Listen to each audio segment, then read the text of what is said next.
Yeah, there we go. We in? Yep, we're good. All right. Welcome back, everybody, to episode 2 of the Two Bs in a Ball podcast. You know what we say here. We pick it, we call, we win, or we fall. I'm your host, Brayden. Brayden, along here with Blake. Shout out the voice crack in the intro. Blake, how we feeling? Feeling good. Ready to get into this episode. We've got a couple things planned. We've got our guest picker from last week, and we've got our guest picker for this week on this episode. Got some fun things planned. I love it. We're going to jump right into what we're going to call confession time. This is going to be a segment where we all go over some of our picks last week that didn't exactly pan out. And like Blake said, we have Ryan back for episode 2 for this first part. Our guest picker this week will remain a secret. Hopefully you haven't seen his face yet. But for everybody who watched last week, all of our billions of viewers, if you remember our picks, we're going to go over some of those with Ryan, along with Blake and I. We won't just single them out. So, Ryan, how are you feeling? Welcome back to the show.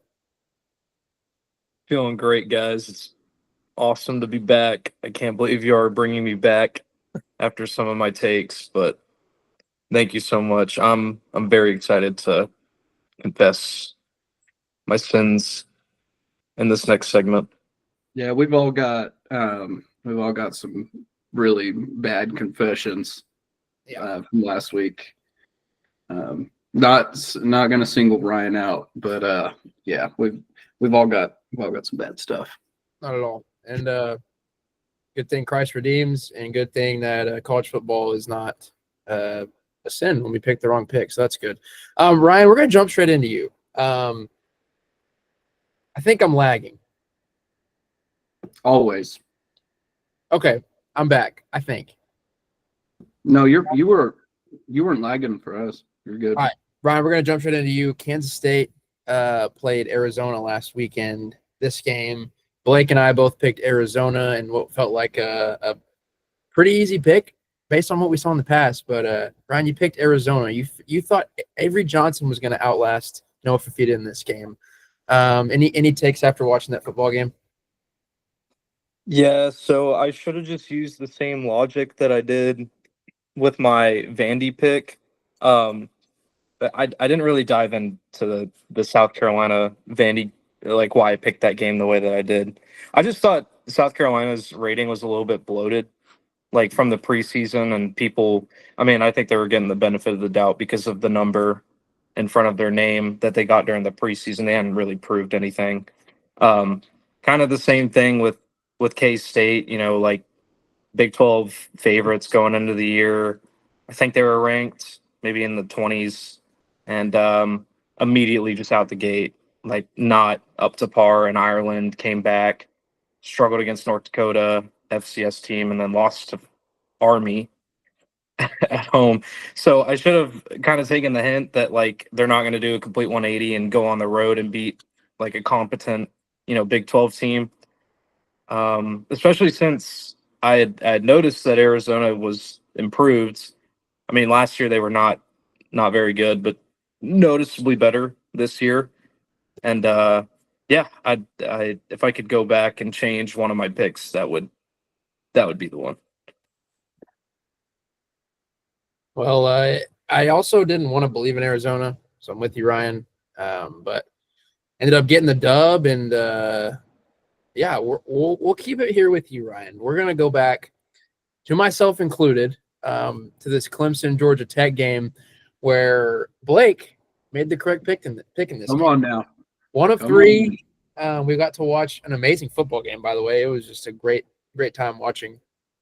I'll start with this one. I picked Clemson. I kind of rode with Ryan. I felt like it was going to be a rebound game. Thought it was going to be something that if they wanted to actually stay on track to potentially win the ACC or make the playoff like they might have had hopes to do, Clemson was going to have to win this football game. So I am totally off there. They kind of just stink, or they're going to click later. I don't really know. I like to give kind of 5 weeks in the college football season to really make a decision about a team.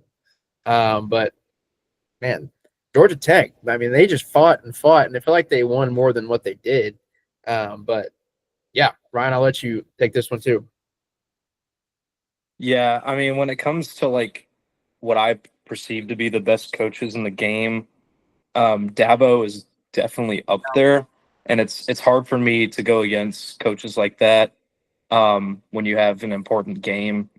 But like, same thing with like South Carolina. Like they were overrated. Like that's all it comes down to. And I think I was just paying too much attention to the hype that they were getting in the preseason and all the experience they were bringing back. A good point I heard about Clemson.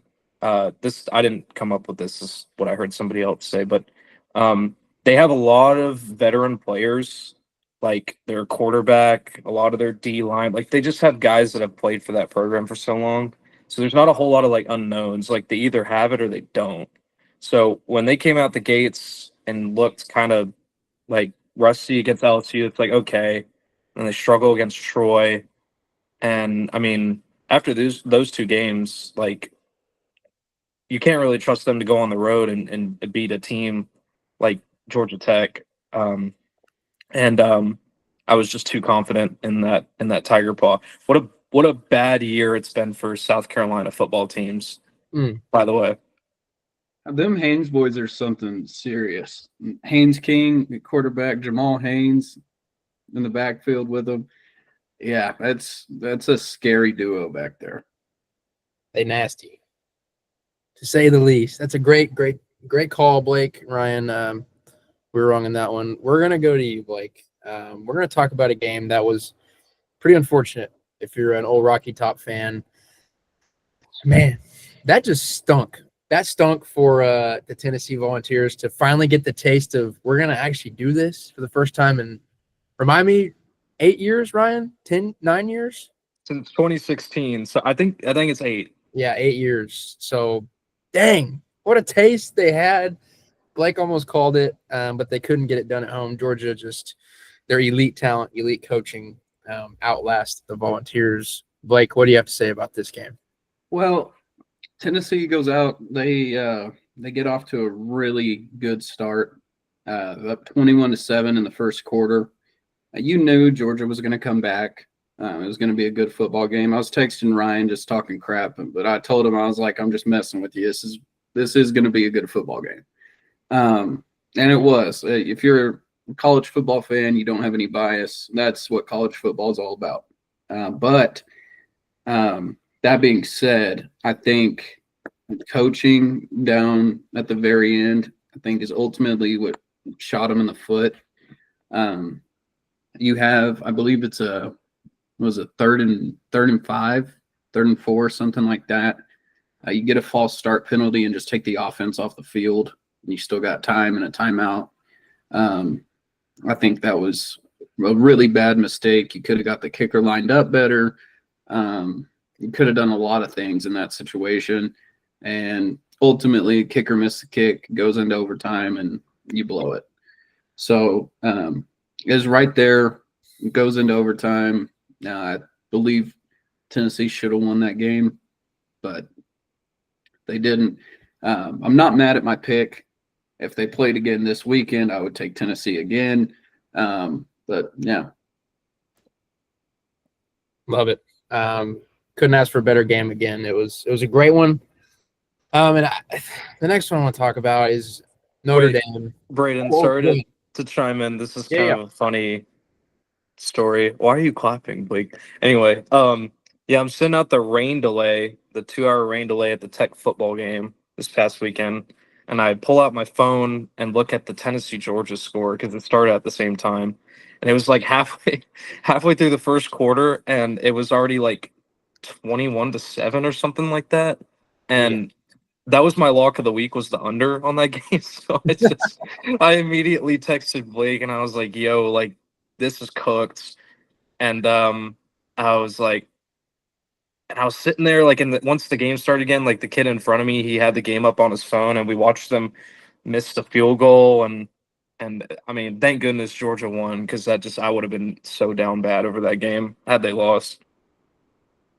That was unfortunately the lock of the week did not hit for Ryan, as we just talked about. But yeah, I'm going to talk about real quick my probably worst confession with A&M. Your lock of the week. Correct. Lock of the week and the little freak out I had on the episode. Pulled out the T-shirt, threw it, acted like I was going to pick A&M when I should have. I really don't like either team, but I ended up picking Notre Dame. Thought they were going to cover by, I think I said at least 2 touchdowns. So that was on me. A&M handled the pressure. Either Notre Dame's really bad or A&M is actually somewhat decent this year. I struggled to believe both. But, yeah, I was wrong. A&M showed me up, and that's what I get for freaking out. Blake, I want to talk. You have a confession there as well. Yeah, I don't think mine's as flagrant as Brayden's. I mean, he had a real hatred for A&M. No, I was sitting watching the end of that game. I was at a restaurant after the Tech game ended. I'm watching that game on one of the TVs, and I'm like visibly frustrated. I'm with like a group of people, and I'm like, Notre Dame's just got to get a stop here. Like, that's it. And they like A&M was just carving them up. And shout out Marcel Reed, like that dude was balling. Funny thing about that game, y'all saw the missed hold, right? On Notre Dame's final drive where they missed the extra point. Yes. Okay, so they kept showing, like, during A&M's drive where they ended up winning, they kept showing the holder, and he was wearing like a green, like a neon green vest on the sideline over his pads. And I kept looking at him, and I was like, that looks like Tyler Buckner. And if you don't remember who that is, it's the guy who played at Alabama that they benched Jalen Milroe for when they played that crappy game against South Florida. This was like 2 years ago. And he was originally at Notre Dame, transferred to Alabama, transferred back to Notre Dame to play lacrosse. And I guess he's still on the football team as like their holder. So it's just like I was like, is that Tyler Buckner? And I didn't like double check, and then I saw something about it on Twitter like the next day, and I was like, oh yeah, sure enough, that was him. So that was pretty funny. That game was frustrating, man. Like, A&M's definitely impressed me. Notre Dame, my opinion, really hasn't changed on them much. They do this kind of thing. If you look back past couple of years, they'll lose a home game that they should probably win. So yeah, tough loss, but congrats to Blake for calling that one. Congrats, Blake. We'll let you have your moment here. That's Not 2. so fast. We're going to go into South Carolina, Vanderbilt. Yeah. Probably the best clip we had from last episode was Ryan dropping the gimme Vandy. And they went in there and handled business. So, Ryan, great pick. Great take right there. Blake and I were wrong. Blake, I'll give you the floor with this game. I'm going to recall, I think I quote in this video, there is no way they go into South Carolina at night and win a football game. Something along the lines of that. So, Blake, I'll let you take the floor after. Yeah, something along those lines. I think that's exactly what I said. Ryan brought up a great point last week. And if we want to bring up quotes, I believe he said something along the lines of, it's going to take a full team of douchebags to go in there and beat South Carolina. And he was right. I mean, I don't think Vanderbilt's a great football team. But I do think South Carolina will bounce back. But that was a rough game. I've got some extended family over in South Carolina, and my stepsister, she was at the game, and I was texting her the whole time, like, your guys let me down. This is awful to watch. Turning it off, basically, is where that ended. So, yeah, that's on me. There's really no explanation for that. I thought thought Lenore Sellers could get the job done, and I was obviously completely wrong. Yeah, Sellers actually got hurt in that game early, which I don't think he would have saved South Carolina, but it definitely would have been closer had he been healthy for the whole game. Yeah, she said she was hoping that their third string would come in, some Nolan guy. I don't even know. I don't know who the third string is, but yeah, I don't know. They looked awful Saturday on both sides of the football.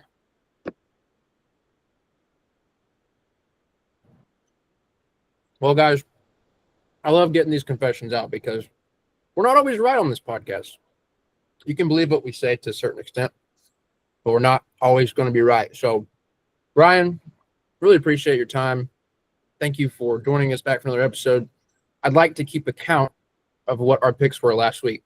Are we not going to talk about the one that all three of us got wrong? I think there is a little bit of a confession due there. Go ahead, Blake. Pitt, West Virginia. Yeah, didn't even think that one would be close.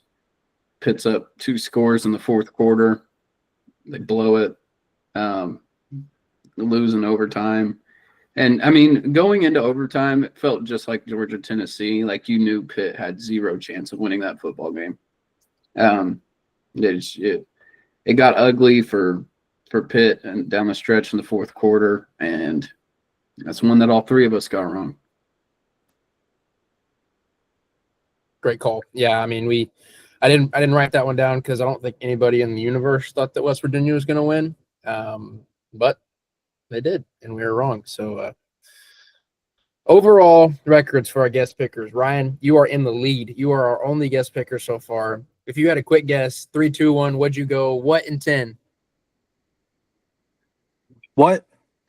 You went 6 and 10, Ryan. 6 for 10 correct picks. Oh, no, I Last went week. 6. You said what and 10, so I was confused. No, I was going to say 6 and 4. So, yeah, right. 6 out of 10. That was totally my bad. I botched that wording completely. Ryan got 6 picks correct out of 10.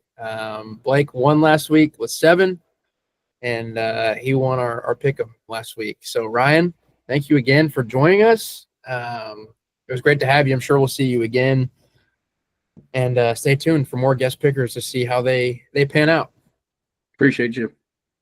Yeah, guys, I'll come back with my A game. I'll learn from my lessons and get a better pick percentage next time. But you guys have a good episode. I'll see y'all later. See you, Ryan. Well, Blake, glad that's over. We can now be confident in our new picks. Blake, I want to let you, if you have anything to talk about first, then we can introduce our guest speaker for the week, and he can kind of walk through some stuff with us. Blake, do you have anything first off we want to talk about? I feel like we kind of talked about what I wanted to a little bit about that Tennessee Georgia game, A&M Notre Dame.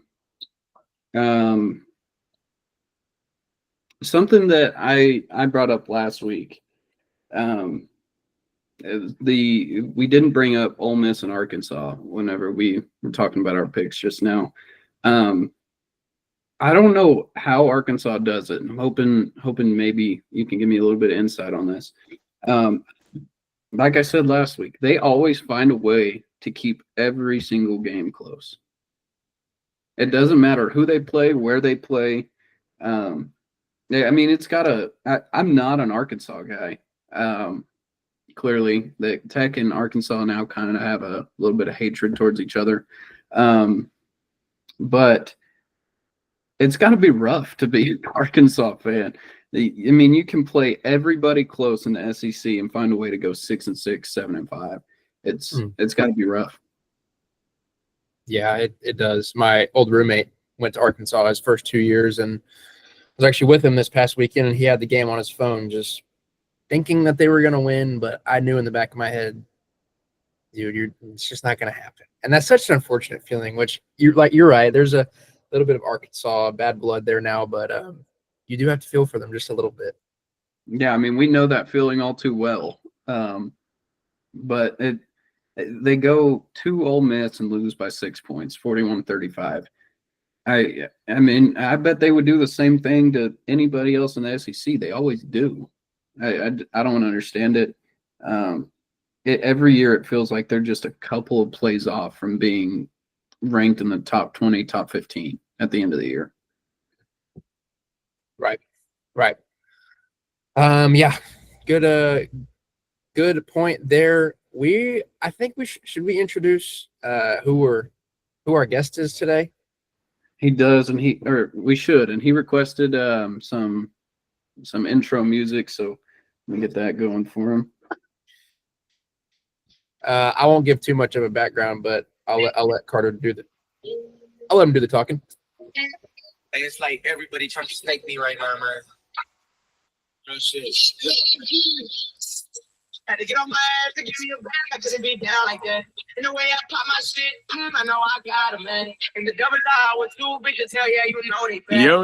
Yeah, Back. Oh Yeah. man, welcome, Carter. Blake, thanks for the intro music. Yep, I know it's a song you specially requested. We made it happen. No copyright issues. I appreciate it. Two bees in a ball. They're doing the most. Take care of their guests. Always. For real. Carter, tell us a little bit about yourself. Like personal life or what? Whatever you What do want. you want? Well, I mean, specifically that has something to do with this podcast. College football probably isn't my forte, but I think that also is going to make it a little bit interesting. To get in the mind of someone that doesn't follow college football as much as maybe previous speakers. NFL is probably the thing that I know the most about. So, I think that, and let me preface this. Carter did say he doesn't know much about college football. We still wanted to have him on. I think more what B-Mart was looking for there. We've known Carter a long time, about 10 years. He's one of our good friends. oh, so like big backstory is what we were wanting here. Okay, okay. Life story. Yeah. But Carter, we're glad to have you on. Looking forward to seeing some insights here from someone that, like you said, doesn't watch college football as much. Looking forward to some picks. For sure. Carter actually was a pretty dang good football player back in the day. So he might not think he knows a ton about college football, but we'll see. We'll see how it pans out. Carter, I just want to start off with a question. Give me your first ever memory of a college football event, whether it was you were at a game, a moment that you watched on TV, or anything you can remember as your first memory.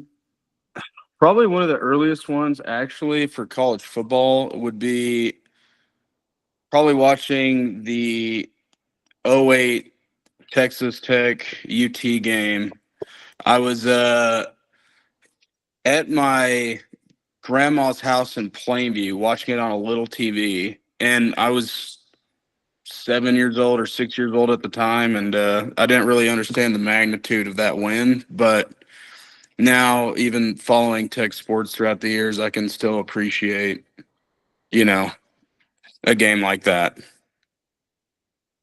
So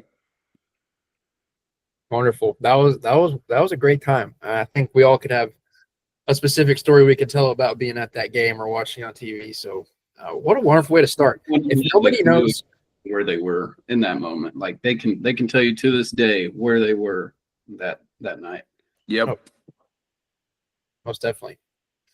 If you don't know, to our listeners, this is when Michael Crabtree caught that ball on second down in 2008. Colt McCoy and the Texas Longhorns were number one coming into Lubbock, and our Super Bowl win. We'll put it that way. It was our Super Bowl win. So, well, Blake, I could get us rolling with something. Do you have anything specific you wanted to start off with Carter? No, go ahead and get us rolling. All right. First question: will Vanderbilt win the SEC?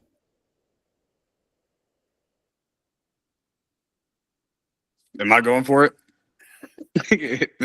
Okay. I don't think so. I can't buy Vandy ever winning a conference championship. I know they had that huge upset last year against Alabama, and are they 3-0 right now? 3-0. Yeah. I don't know who's up top with them too as well. Georgia 3-0 as well. Yeah. So I'm not going for Vandy winning the conference championship. So Well, I had to throw it out there. After last week, it feels like a possibility. Slightly joking, but this could come back to bite us when they actually win the SEC. hot take. Blake, you got any thoughts on that? On Vandy winning the SEC. What a dumpster fire of a program. You're gonna come on here and say, "Will Vandy win the SEC?" When was the last time Vandy was relevant besides last year? I don't know. Exactly. They were, Baseball. yeah. Like I said, I've got family in Tennessee. I've got family in South Carolina, SEC territory over there. They wanted Vandy out of the SEC because they were such an embarrassment over the last few years. It's looking like it's turning into Mississippi State. But either way, I think in order for Vanderbilt to win an SEC championship, we'd have to be like 70 years old. Wow. No faith, Blake. I'm going to tell you right here, I have a little bit of faith in what they're doing. I think their coach is electrifying. Like Ryan said, they're a bunch of douchebags, and they're fun to watch.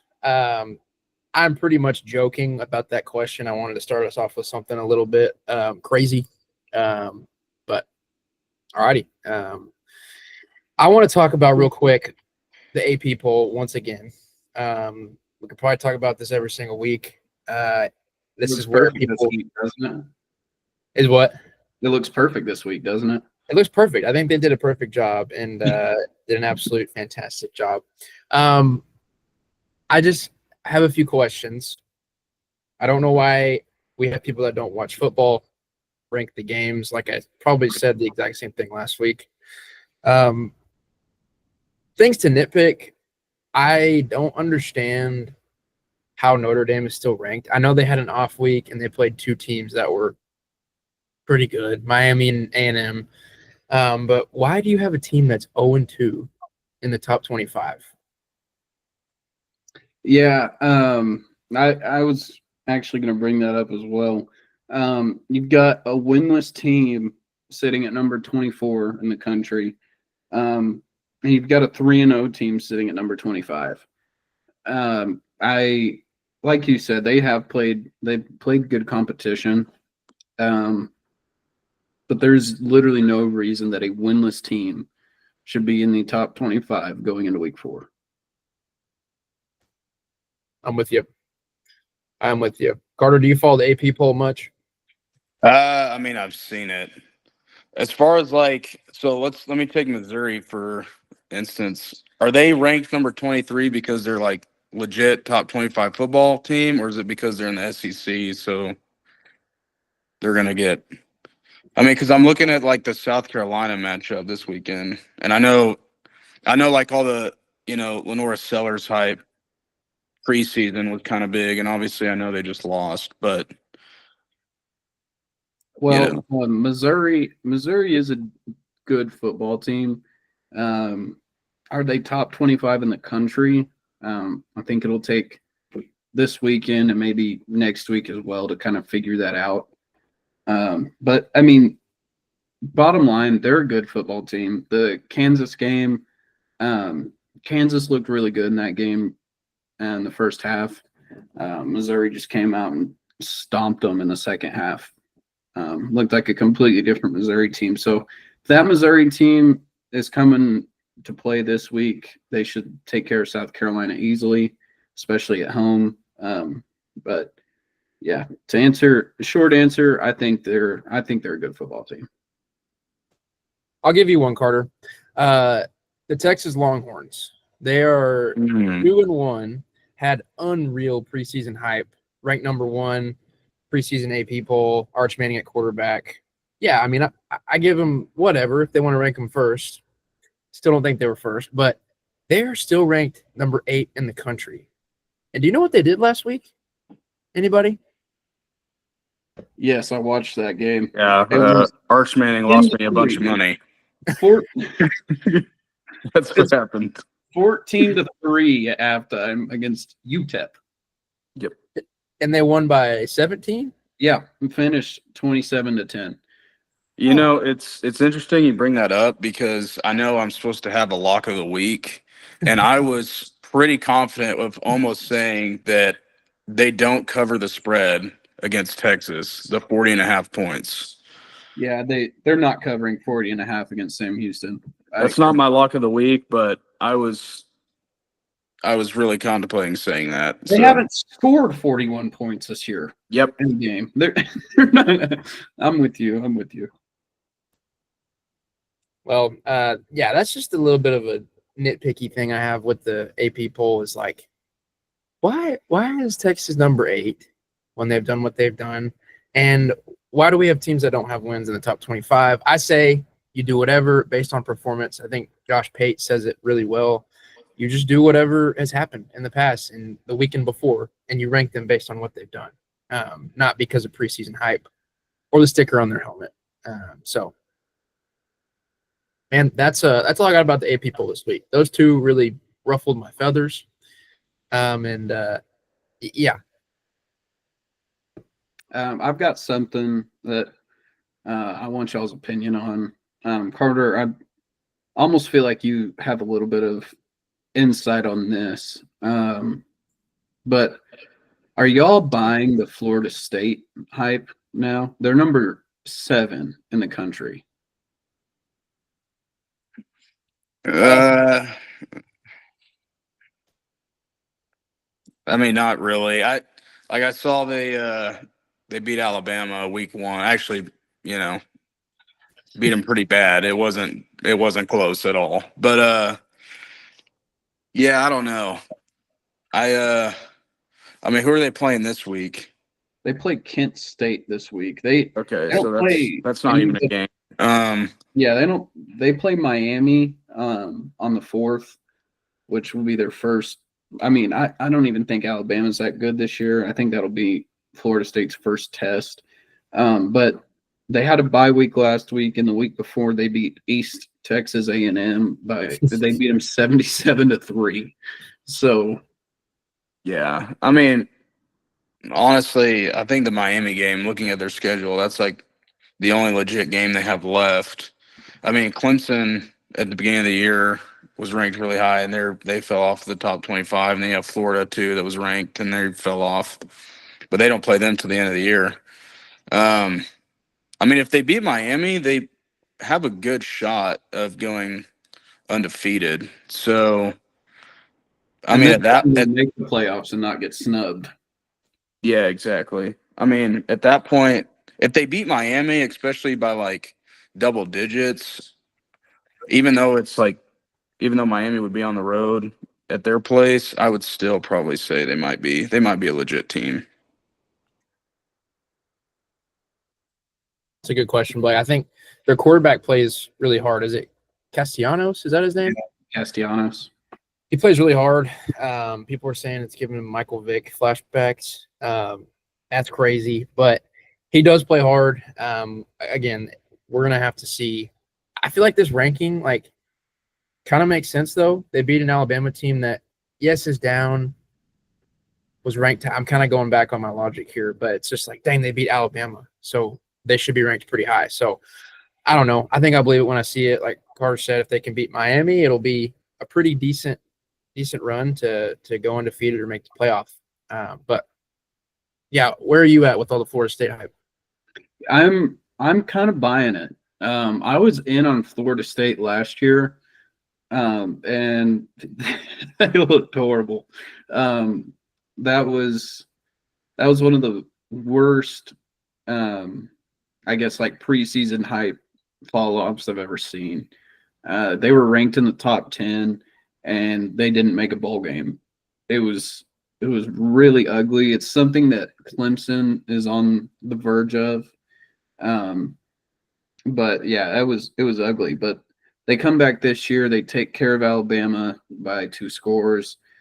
They win their second game 77-3, which even though it was a FCS school, I guess still really impressive to win a football game 77-3.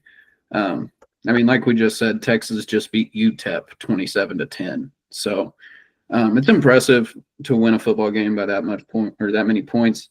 So I'm buying it. I'm buying the Florida State hype. I'm excited to see that matchup against Miami. I think it'll be a great game. Love it. You heard it here first. Florida State hype train. Blake's all about it. Blake's on board. Blake might even be the captain of that train, or conductor, I should say. Me and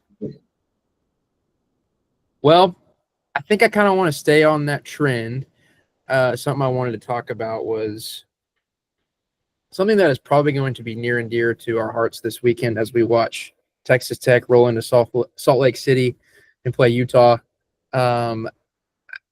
People are loving Utah, and I get that they have a really good quarterback. He has experience. He runs the ball really hard. He's dual threat, all the things. But I kind of don't know why we're believing the hype on Utah just yet after their year last year, and they beat probably the worst Power 4 team in the country this year in UCLA. So I think a question of mine this week is like, okay, I get that they could be favored by 1 or 2 points, but I think they opened up as like a 3.5 point favorite against Tech. I think it might have been bigger. Was it bigger? Yeah, it might have been bigger than that. And they're ranked above us in the AP poll. Again, we don't really love that here, but still, there's a lot of hype around Utah. What do y'all think? Is it real? Is it for no reason? Take it away. Carter, I'll let you go first. I actually think it's a bigger game for Texas Tech than people might think. It's really their only like true test on their schedule. Yeah, obviously they're on the road, so you're in a pretty good environment off the bat. I mean, it is an early morning game. So that also might kind of help Tech. At least, those night games seem to be tough on the road for anybody. But I mean, knowing Tech and being a fan of them for a long time, I could see this being like an absolute dogfight down to the last possession. So, and honestly, I wouldn't be surprised if like Tech lost at the very end, how this might affect like other games later on in their schedule where, stuff just goes sideways. I mean, because Tech overall is a very easy schedule, and this is about one of the only tests they have. But like I said, I think this is almost like they lose this game. I think it could possibly affect them in the upcoming weeks. Yeah, I agree with that. And it's something that we've seen for far too long being Tech fans. You go out, it feels like you win a game that you shouldn't, and then you lose a game that you should have won, and then you tank the rest of the year. It feels like the same story over and over again. But to Carter's point, it feels like every game this year we should win. So, and I put this game in that category. Utah's ranked above us in the AP poll by 1. But last week, I feel like the AP just did that to boost the game, to be honest with you. Because last week they went to Wyoming and they were up to Wyoming 3-0 at halftime. The football team does not impress me. I think Tech will go and take care of business. They're on a roll right now. Obviously, really easy non-con schedule. You schedule Oregon State when they're decent in the Pac-12, and then this year they're just not good. But you still win by 30 points. It feels good. It looks good. I think they won't have a problem going into Utah this weekend. I'm pumped for that game. 10 a.m. in Utah. That's a huge win for Tech fans. If you're hoping for a not as rough environment, because I've heard it is really hard to play in Salt Lake, you get a 10 a.m. kick. So you're going to wake up and go play football. I think is the best case for a Tech win if that ends up happening. So, Carter, we're going to play a little game here. We're going to kind of shift from talking numbers, talking stats. We're going to get to know you a little bit. We're going to answer some questions about college football in the realm. And on these questions, I don't want you to think. I don't want you to try and come up with some sophisticated answer. We I just rapid want you- fire here. Yeah, we're going rapid fire. We're going to call it 3 and out, but there's going to be more questions than 3 questions. So we're going to rapid fire question you, Carter. Quick answers. Are you ready? Let's do it. All right. First question. Greatest tailgate food? Give me hot dogs. Greatest tailgate drink? Frank? Drink. Oh, drink. I mean, the non-PG answer is probably a beer. So Hey, we'll take it here. If you had to share a dorm room with one college football player, who are you picking? probably Arch Manning, so I could strangle him for losing me some money last week. If you had to teach a college class, what class would you teach? History. If your school's coach were to work a regular job, we'll say Joey McGuire, what would his regular job be? I'm gonna go car salesman. Oh, love it. Last question. Goat vacation spot. Go vaccination spot. No, I'm just kidding. Obviously Lubbock, Texas is the friendliest city in America. Wow. What a session there. That's all we have. I'll give you a hand. Way to answer Awesome. quickly. Car salesman was a crazy pool. I can see it. I can It's 100%. I can see him It's being a amazing. car salesman.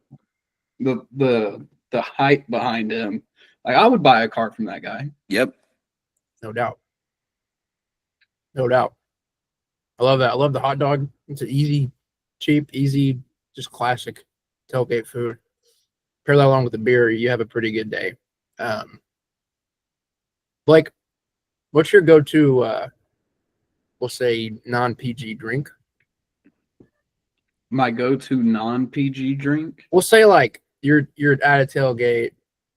What's going to get you just nice and refreshed walking into the stadium in about an hour? Hot take. And Carter knows this best. Angry Orchards. Wow. Yeah. There were many days during March Madness that I was chilling on Carter's couch, drinking some Angry Orchards, just watching basketball, loving life. Angry Orchard. I can't say I've ever had it. But It's apple juice that makes you feel good. guys, here at Two Bees in a Ball, we drink in moderation. We're all above 21 years old. And be We're not responsible. alcoholics. No, we're not. Be responsible if you choose to have an Angry Orchard or a beer Or a hot Anything. dog. or a hot dog, anything of that nature. Like, do you have another maybe segment we could do with Carter? I do. And Carter, this is one we're putting you on the spot again. Something that me and B-Mart talked about. We know you did your homework. We know you watched the episode, thought you knew what you're getting into. Ryan came on here. We just had him talk numbers, stats. He's an analytics guy. Yeah. You're not much of an analytics guy. You're definitely more of a comedy guy. McAfee. Yeah. Yep. So what we're gonna do, we're gonna do a segment called Fourth and Stupid. Okay. And you tell us the dumbest decision, player-wise, coach-wise, school-wise, dumbest thing that you saw from this past weekend. I get it has to be college related, right? You know what? If you want to do NFL, well, that's completely Well, fine. okay, hold on. Let me think of something in the back of my mind for college while I say this one in the NFL. So Monday Night Football, I I was watching the Bucks and the Texans, and the Texans or the Bucks go, the Bucks go up with 6 seconds to go. They kick off, and the Texans return the kick instead of the returner just going down and giving him a chance to throw like a Hail Mary. With 6 seconds, you should have plenty of time to like get 10 or 15 yards and then take a knee or something. So that was pretty stupid because the clock ran out. So that's that for NFL. College. Did you have some skin in the game on that one? If you know what I mean. I did, yeah. That did cost me some bones. So Wow. Okay, if you can think of a college one, that's great. Me and Blake have some college fourth and stupids, but if you have any, you can go ahead and share. You can let us go first. I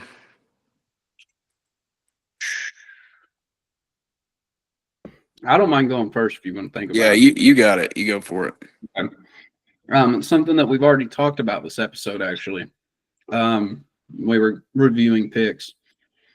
The decision to pull your offense off the field in the fourth quarter against Georgia, when you have a timeout, you have time remaining, you're on the left hash, you can easily get to the middle of the field in one play. Even if you don't gain any yards, get to the middle of the field, call a timeout, and give your kicker a chance.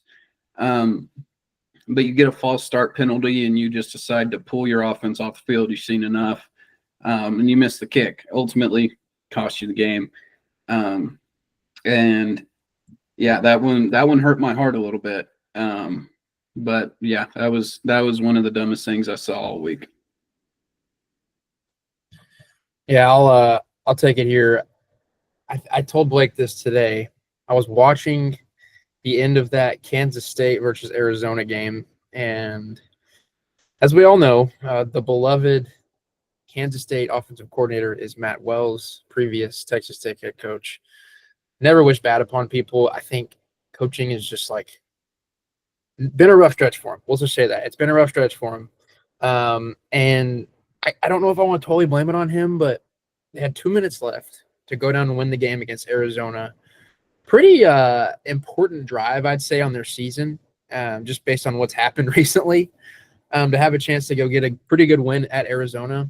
And the first playoff scrimmage on that little game-winning drive, they snap the ball to Avery Johnson. He backs up like 10 yards and then just gets tackled or kind of falls. And I was just like, what are we doing? I turned it off after that. I was like, okay, there's no hope. There's no chance. I've given up on Kansas State. So my fourth and stupid has to go to the first playoff scrimmage on their game-winning drive attempt. Yeah, that's perfect. That was, but I mean, you can't expect anything less from that team at this point. It's a dumpster fire in Manhattan. Really, really ugly football being played over at Kansas State. Carter, do you have yours? Yes, and I actually I was double checking to make sure this is accurate because I watched the highlights of this game and the very end. But when Notre Dame went for the 2-point conversion, didn't get it, and then A&M drove down the field in the last couple minutes and basically was handed the game. All they had to do was score a touchdown and kick an extra point. And that Notre Dame and A&M game was actually pretty fun to watch the highlights. It was very back and forth all game, but that one crucial decision, it's one of those where if you get it, you look, the coach looks like a hero, but if you don't, the coach looks like a complete idiot. So I'd say that's probably mine. Another NFL one would probably be Blake's favorite team, the Donkeys, going offsides and giving the Colts that extra field goal opportunity. What's that called? The technical term? I actually don't know. It's like, I forgot what it was. But it's not like halting, but You know what I'm talking about, right? yeah. yes. They called it something. Leverage. Yeah. Yeah. That one hurt too. I don't think it was an offsides penalty. It was a leverage penalty, and I think it was 15 yards. So yeah, if you watch any Broncos football, there's a reason we call them the donkeys. You're numb to it at this point. It's just the most donkey way to lose a football game. B-Mart, you have anything? I don't. I'm not big on NFL. I play fantasy. I'm 0-2. I started Dak Prescott week 1 and benched Justin Fields, and Justin Fields had an Ohio State type day. Then I started Justin Fields week 2 and benched Dak Prescott, and he had 3 points and got a concussion. So having a tough year with the fantasy team, but on the come up here at the Two Bees in a Ball podcast, we might talk about some NFL. Quick question: how are y'all's fantasy teams doing? Pretty good. I think one league I'm 1-1, and then the other one I'm 2-0. I mean, it's still very early, so a lot can go wrong. There's already been like a lot of key injuries so far, especially at the quarterback position in the NFL. So we'll see. We'll see what happens. But Look at Carter not boasting. This past weekend in the only fantasy league I'm in, not big into NFL either. He kicked my butt in fantasy football. Just absolutely gave me the belt. It was ugly. So yeah, I'm 1-1 in that league. My only loss to our guest picker Carter. So yeah, appreciate you not bringing that up, but I'll be honest about it. oh yeah, We love the honesty, Blake. I don't have anything else. If you want to just jump into some picks here, Blake. Any question you have for Carter before we jump in? All right. I'm good. Let's do it. We'll roll in here. Last week we got a little long-winded on our picks. And we'll try to keep it a little bit shorter. I still want to talk about each game, each matchup. But we'll roll into these picks here pretty quick. So first game I have for us, we have 10 games, Carter. We picked the outright winner. As we said earlier, Ryan went 6 for 10. Am I saying that right? Am I getting that screwed up? You're muted. All right. Yeah, got it. 6, 4, 10 is the correct term. Earlier you said like 6 and 10. So we definitely didn't pick 16 games. So. Yeah. Anyways, Ryan went 6 for 10 on his correct picks. So Carter, we'll see if you can beat that this week. First game we're going to roll into. We'll let you answer first on these first couple of games. We might mix it up. SMU at TCU. Talk about it, Carter. Go. Well, that's a good one. Let's review the notes here. So I'll give you some context. TCU is a 6.5 point favorite. 11 a.m. Yeah, I do see that. Yeah. Let's see. They did play ACU. TCU did play ACU earlier in the year. I was at that game. Or actually, yeah, was that last week? Okay, let's see what SMU's doing. I knew SMU was good. Oh, that's right. They did lose to Baylor in double overtime. I did bet on that one. And that failed me. I think just out of spite, I am going to go with TCU winning. I know was it last year or 2 years ago? SMU was like really, really good. Last year. Yeah. Yeah. Yeah, I'm going TCU. I mean, they're already the favorites. I don't know about the whole spread thing. I'm not as confident on that, the 6.5, but they might win by a touchdown. But it's just as far as like straight money line goes or just pick them, I'm going to go with TCU. Love it. Yeah. I guess this is just going to be hopefully not. Maybe this is the only game. Might be a repeat of last week with our guest picker going against you here. Still an SMU believer. And here's the thing. It's SMU TCU. There's not going to be any home field advantage other than the student section. SMU's going to show out. I think they're looking for a bounce back game against TCU. I will not be agreeing with you, Blake. I'm gonna roll with Carter on this one, our guest picker. I think Hoover. Again, I don't know if TCU is good or bad. They played a really bad North Carolina team week 1. I don't know if they played week 2, and then last week they played ACU and won by like 20-something. So I do not have much faith in TCU. So, excuse me, SMU. A little distracted here. I think that TCU is going to win this game. I think they're going to cover that 6.5-point spread. So we're 2-1 here, Blake. Already starting off rip. Not with our guest picker. Y'all are not locked in together.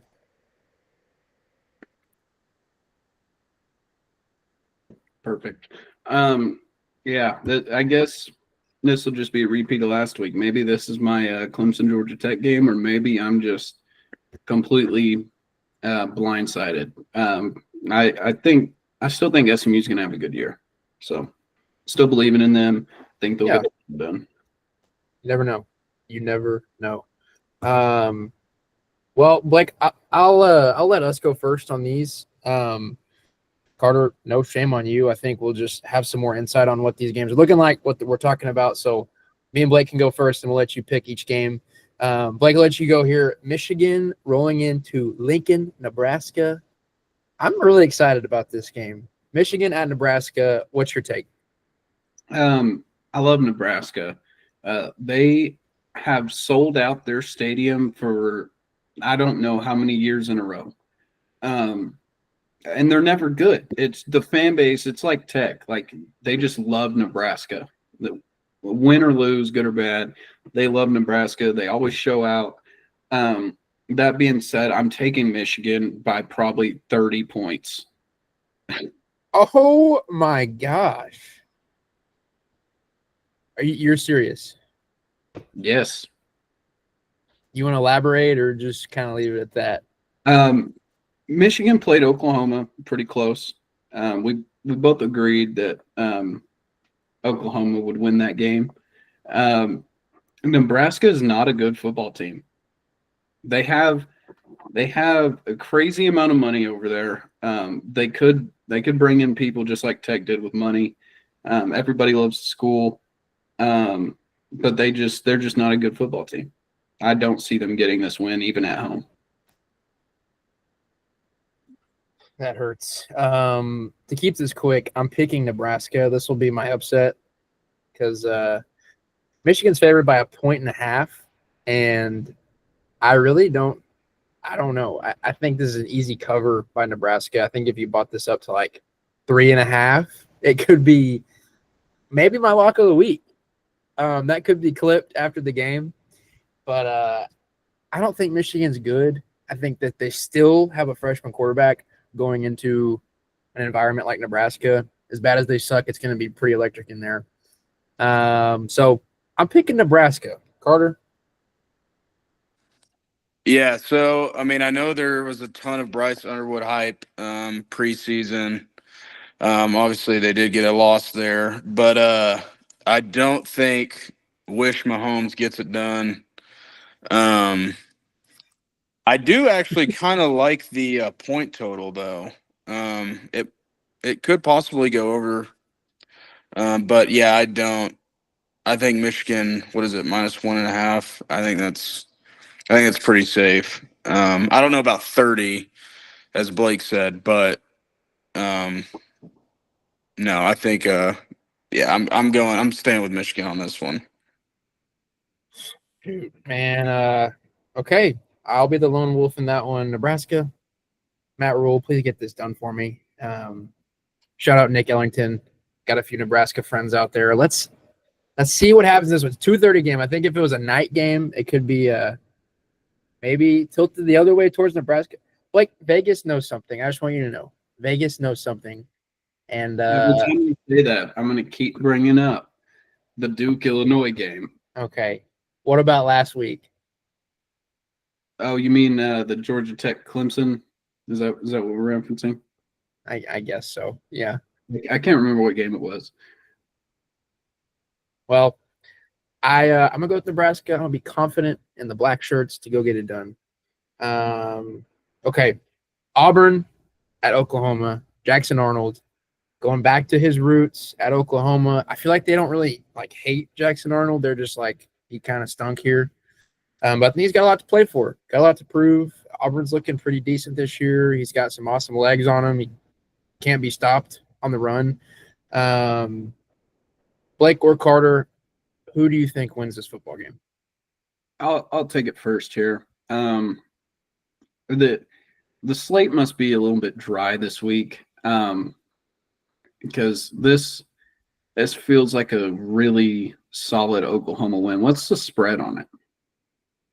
It is 6.5. 6.5. Yeah. Yeah. I know what you're going to tell me. Vegas knows something. I think Oklahoma covers that. They're a way better team this year. They look great. They're on a hot streak. They're rolling. They take care of business this weekend.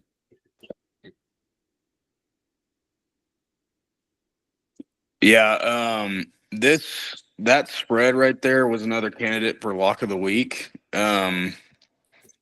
I definitely think they win by a touchdown pretty easy, but I mean, it's an SEC game, so I guess we'll see what happens. But it's hard to win in Norman, so yeah, give me Oklahoma every day of the week and twice on Sunday. I'm going to keep this short and simple. OU's going to win by 14 points. Vegas does not know something.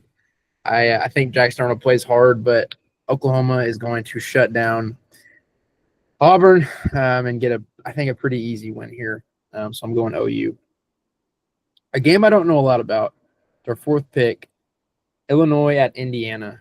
I don't know a ton about these guys, so can someone help me understand why Illinois is a top 10 team? No idea why they're top 10, but Illinois will take care of Indiana for sure. Can't go against them anymore after I took Duke over them. That was really embarrassing, and the viewers don't know that because we didn't post that. But yeah, I'm taking Illinois this week. I don't know what the spread is. Whatever it is, I'd probably take Illinois to cover it. It's Indiana minus 5.5. Indiana's favored. Correct. Wow. Yeah. Not only would I take Illinois to cover that spread, I will take them to win outright as underdogs. That is ridiculous. Why is Illinois good? I don't know anything about them. I don't either. The only game I watched was that Duke game. Maybe Duke's just really bad. But yeah, they looked good against Duke. So I don't know anything about Indiana this year. I know they're not going to be hyped up. Like was it last year? Yeah. Yeah. It's not that same Indiana team. I don't understand that. But I don't know. Maybe I'm wrong. Maybe I don't know Big Ten football like that. So we'll see.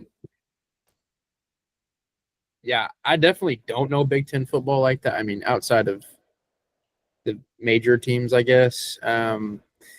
Illinois really is the only team that has something to show for on their schedule with that Duke win because they beat them by like 30 something or 28 or something like that. But I really don't know what to pick in this game. I'm going to go with what the money says. Indiana's favored by almost 5.5. Is that right, Carter? Yep. So I'm going to go with what the money says. I'm going to go with Indiana. Yeah. This one's tough. Honestly, if both of y'all would have picked Illinois, I probably would have gone with Indiana or vice versa. I think it might be one of those like coin toss kind of games.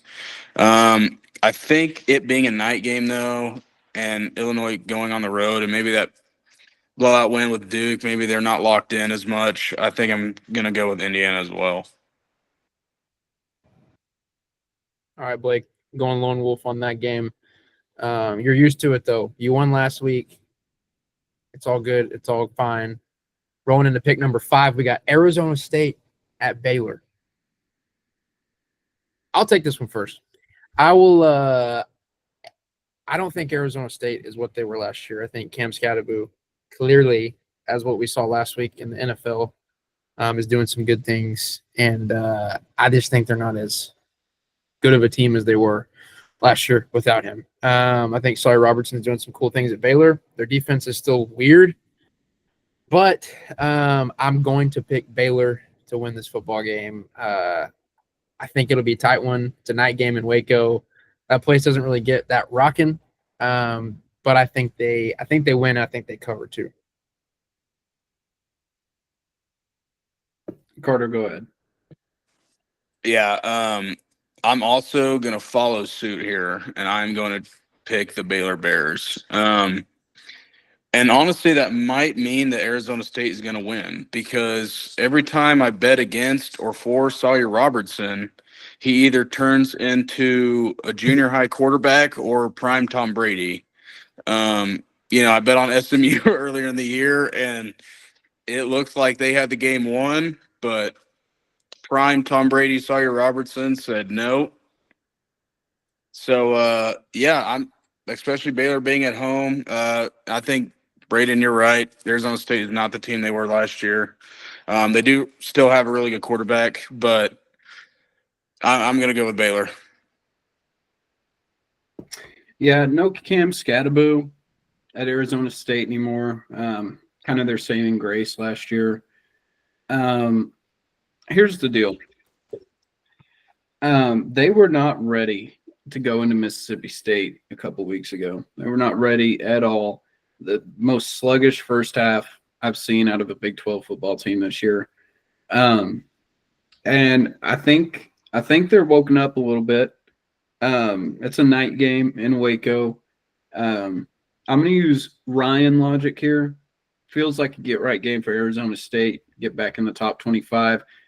Give me Arizona State. Oh my gosh. Dude is just defiant. That could happen. Obviously, it's going to be a close game. I think it's going to be a close game. Really good game. Yeah, spread's 2.5. It'll be a good one to watch. Unless you have money on it and you are going to be sweating the whole time. This will be a fun one to watch for sure. It's definitely going to be one I'll be tuning into. Okay, like you're on your own again on that week. So this is going to be either a really good result or a really bad result for one of us three. So, okay, kind of a weird game here. The slate's a little bit dry, but a tight spread. I wanted to get tight spreads for our guest pickers. North Texas at Army. I'll give some context here. North Texas beat Washington State last week by like 100.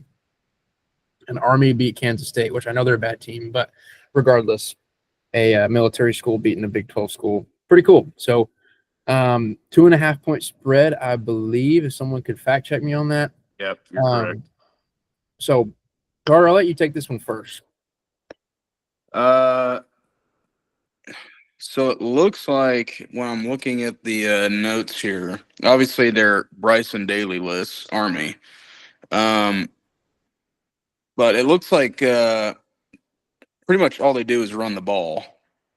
In fact, their leading rusher is a quarterback, but it's not the same quarterback as the leading passer. So that is very interesting to take notes on because classic military football right there. Yeah. In fact, North Texas has more rushing yards than Army does passing yards, which is also a really good statistic to look at. And, just from outside looking in, Vegas has us about as even as you can on the matchup predictor. I think I'm going to stick with the mean green on this one. I mean, I might be the odd man out here.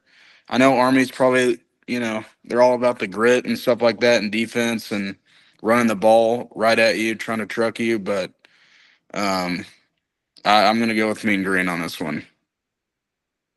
Well, Carter, you are not alone on this. Army, you're right. Army is a ground and pound. I don't know about the whole all about defense comment because they gave up 30 points to Tarleton State and lost that game. I don't think we should overthink this game at all. They beat Kansas State, and to be honest with you, I think I could go get a group of high school boys around Lubbock, Texas, to go beat Kansas State this year.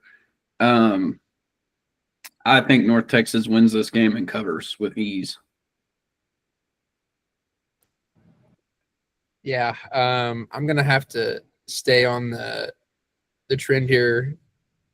You might have thought I was gonna pick Army with this hat on I have, but I'm going to also pick UNT, the North Texas Mean Green, to win this game. I think pretty easily, like Blake said.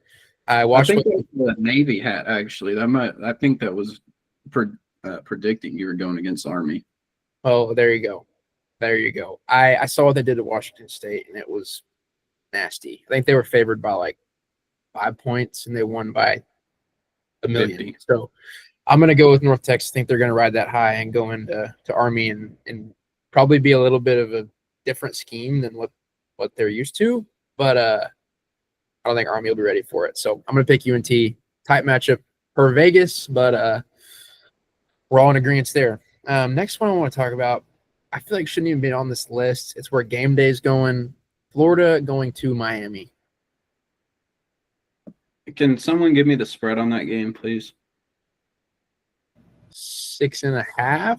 Carter, check me. 7.5. 7.5. Okay, good. Miami's going to win that game and cover. I'm going to keep it short and sweet. No reason the spread should be that low. They're playing at Miami too, right? Yeah. Playing in the Hard Rock. College game day is going to be there, which means the students will actually show up, even though it's off campus. And Miami gets the job done with ease.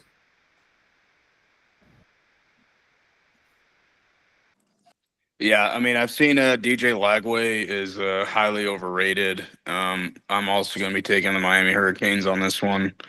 But I don't know. It could very easily be a bounce back game for Florida. All the odds are stacked against them, but I just don't think I don't think they get it done. And honestly, I think Miami covers the 7.5. I'm totally with y'all. I think, like I said on the first episode that only Google Gemini saw, I'm pretty back on Carson Beck. I think he's having a really good year. He's got a lot of confidence.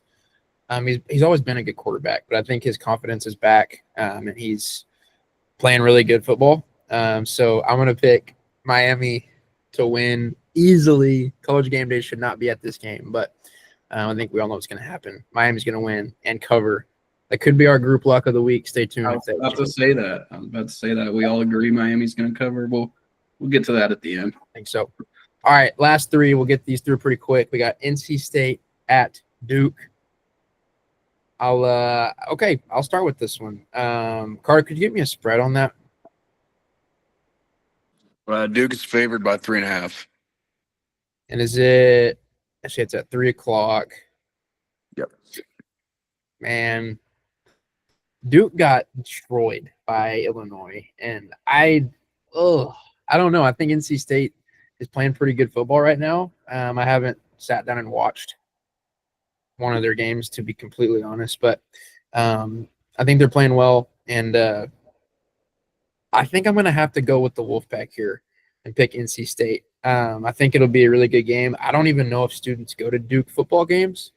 It's also not a night game. I know night games in college football are so impactful.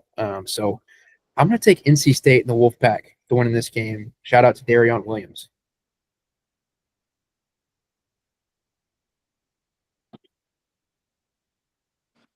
Well, to piggyback off that, I'm looking at this. I'm seeing that Duke's quarterback has 1,000,000 passing yards. Not really. It's over 1,000, which is a lot, and the most I've seen from any of the quarterbacks that I've been looking at their stats so far. I'm really not on this podcast to play it safe, so I'm actually going to take the Duke Blue Devils this week in a bounce back win versus the NC State Wolfpack. Okay, I like it. A little split decision here for me. Does Duke's quarterback have over 1,000 passing yards? Yes, but he's thrown the ball 120 times through 3 games. That's a lot of times to pass the ball. I don't see Duke winning this game. They just got beat by Tulane. They got beat bad by Illinois. Yeah, I'm gonna ride with B Mart here and take NC State.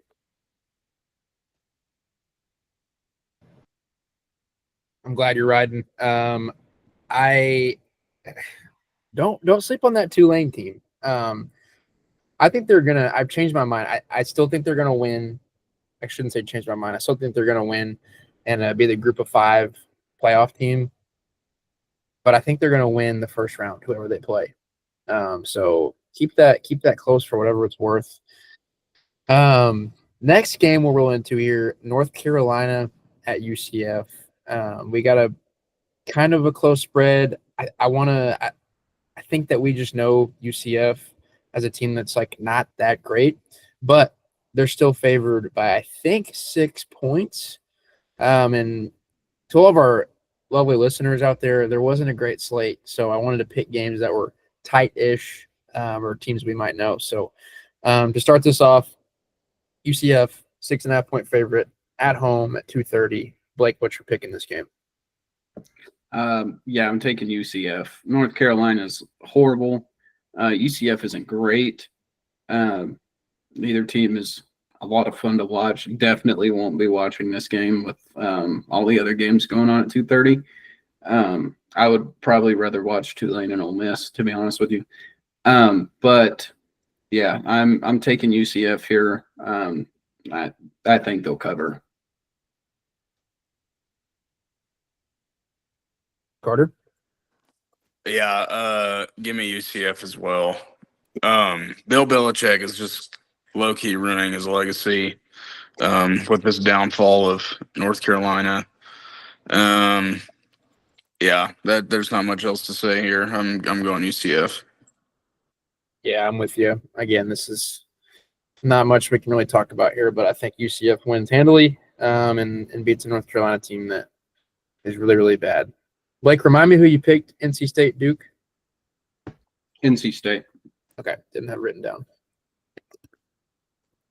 All right, the moment we've been waiting for. Pick number 10, the last game, big noon kickoff, 10 a.m. in Salt Lake. We have Texas Tech going to Utah, first game of the Big 12 season. Blake? I'll go last here. I've got a surprise for y'all. Okay, Carl, I'll let you take this one first. Yeah, like I said, this is a big game for both programs. I'm not really sure what Utah has upcoming on their schedule, but like I said, knowing Tech, a loss, especially a hard-fought loss, could very easily affect them in the upcoming weeks, and they could lose some games they shouldn't, as me and Blake talk about. That being said, I'm going to buy into the Texas Tech hype with the defense and all that money that they poured into the program this offseason. I'm going not only Tech to cover, but Tech to win. And I'm pretty confident in that. I love it. I'm also riding the hype train. I think from what I've seen, this team is really talented, really good, and people are pretty skeptical about what's going to happen when you bring in all these transfers, see if they're going to gel, see if they're going to click. And the 3 teams we've played have not been very good. So this will be probably, I think this is the biggest game of Texas Tech season. Looking forward to the schedule. I know we have some rough memories in Manhattan for longtime fans, but I think this is the biggest game for Texas Tech. And I think that the media is really big on Utah, and they're skeptical about Tech, which is so fair. But I think I've seen it, and I might just be buying in and drinking the Kool-Aid once more to be let down again. But I'm with Carter. I think Texas Tech is going to win. I think they're also going to cover, obviously. And so I'm going to go with Texas Tech in this game. And I want to add before Blake says this, I think that this is a must-win game for Tech. If Tech wants to have any college football playoff hopes, the committee has got to see a top 25 win. And considering that no one else on their schedule is ranked at this current moment, this is 100% a must-win game for Tech. Yeah. Like we've talked about before, this is a non-biased podcast. So, that being said,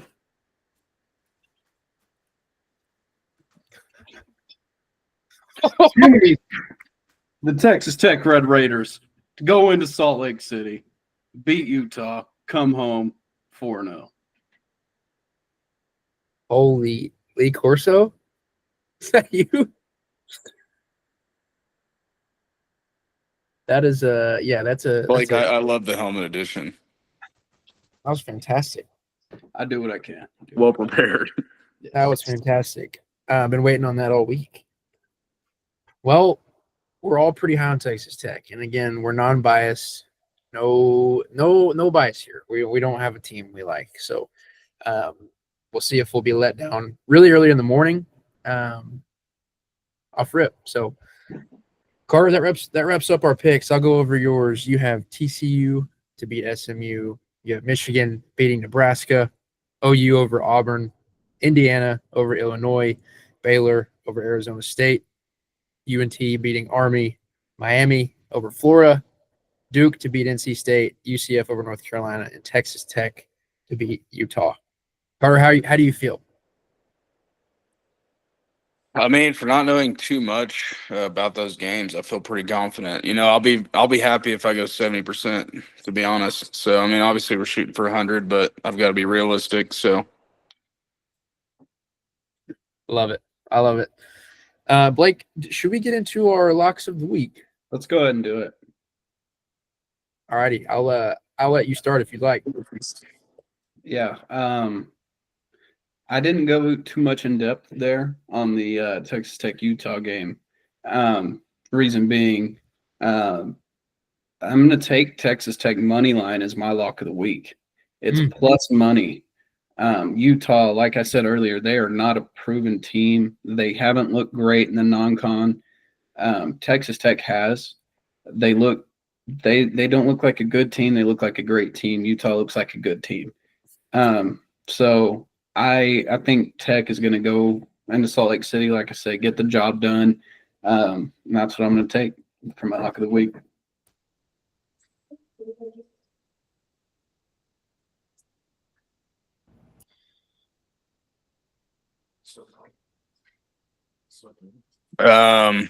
Okay, well, I guess, like I said, I've named many candidates for lock of the week. This one's going to sound pretty random, but, before this, I was going through seeing what the closest spreads were on some of these games.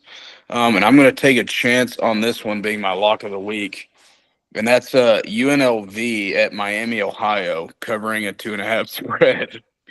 I see Miami, Ohio is 0-2, and none of their key players or stat leaders really have anything impressive going on. UNLV is 3-0, and I know they just came off that big win against UCLA. Obviously, UCLA is very overhyped, which we found out. But I'm gonna go. I think that's gonna be my lock of the week. UNLV minus 2.5. Okay, I love it. Let me go ahead and jot that down so I don't forget. Guys, I'm gonna stay on my train here with the Tulane hype. They're playing an Ole Miss team who is not down this year, but I think they're just kind of haven't really found their stride yet. And this is a risk here because I feel like this week could really help them find that stride, or it could solidify that Tulane is actually a pretty good football team. So my lock of the week, what I feel good about, what I've trusted, is going to be the Tulane spread. They are plus 13.5 at Ole Miss. I'm going to go ahead and buy that up to plus 14.5. That is 100 minus 160 odds. So still a tight pick there, and I feel like it's going to be a lock of the week. And so I'm going to pick Tulane plus 14.5. That's interesting. That's 2 weeks in a row of a risky lock of the week for you. Obviously, this one's more risky for me this week as well. But man, go with Tulane going into Mississippi, covering a 14 and a half point spread. I love it. I think, like you said, Tulane could be the Group of 5 champion. If they want that to be the case, they at least have to keep it close this weekend. Definitely is risky. I think as Jim and I saw, I went pretty soft on my first lock of the week when OU beat Michigan. But yeah, keeping it risky here. I'm going to go with another pretty interesting play, but I hope that it pans out for me. So we'll see. And just to, I guess, cap all of this off, Carter, are we all in agreement that the group lock of the week is Miami minus 6.5? I'm no wizard, but I think that's going to happen.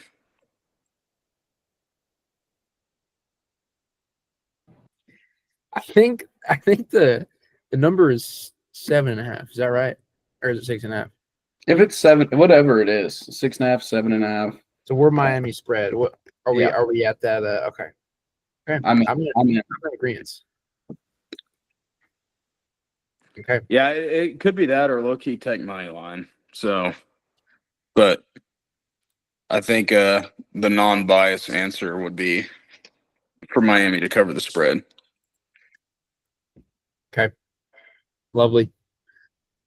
Well, Carter, Blake, if you guys have any last thoughts, go ahead and get it out there. Yeah, let me get my NFL lock of the week. So the Chiefs are down bad, and thank goodness they play the Giants this week. It's kind of like a slump buster.